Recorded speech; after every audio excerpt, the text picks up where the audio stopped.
रोखठोक अजितदादा गेले. बारामतीत विमान अपघातात अजित पवारांचा मृत्यू. 67व्या वर्षी अजितदादांची अकाली एक्झिट. महाराष्ट्रावर शोककळा.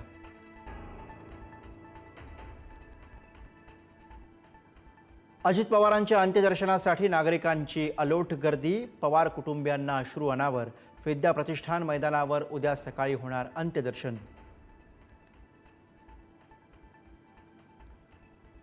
अजित पवारांच्या निधनाची बातमी कळताच सुप्रिया सुळे यांना अश्रूंचा बांध फुटला.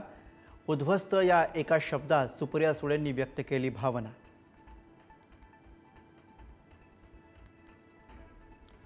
अजितदादांच्या एक्झिटनं पवार कुटुंबियांवर दुःखाचा डोंगर. अजितदादांच्या निधनाची बातमी ऐकताच युगेंद्र पवार आणि रोहित पवारांना अश्रू अनावर.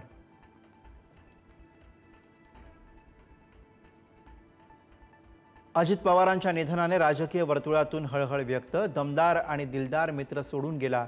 मुख्यमंत्री फडणवीसांकडून शोक व्यक्त. दादांच्या जाण्यानं डोंगरा एवढं दुःख. उपमुख्यमंत्री शिंदेंची प्रतिक्रिया.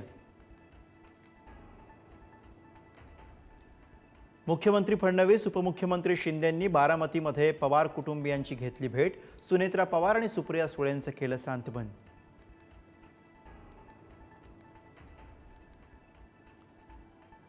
पंतप्रधान मोदी आणि गृहमंत्री अमित शहांकडून अजितदादांना श्रद्धांजली.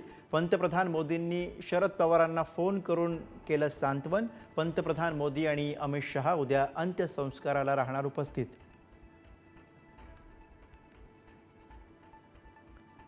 महाराष्ट्रानं उमदा नेता गमावला. राजकारणाचं मोठं नुकसान. राज ठाकरेंची भावनिक पोस्ट. तर एक खंबीर नेता आणि उमदा सहकारी गमावला. उद्धव ठाकरेंकडून अजित पवारांना श्रद्धांजली. अजित पवारांच्या निधनाचं वृत्त कळताच राष्ट्रवादीचे आमदार आणि कार्यकर्त्यांना अश्रू अनावर. महाराष्ट्राचा उमदा नेता गेला. कार्यकर्त्यांकडून भावनिक घोषणा.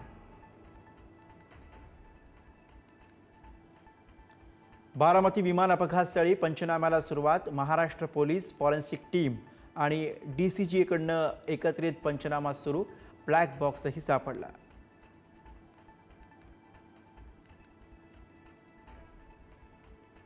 इथे कुणीही सुरक्षित नाही. अजित पवारांच्या विमान अपघाताची चौकशी करण्याची ममता बॅनर्जी यांची मागणी.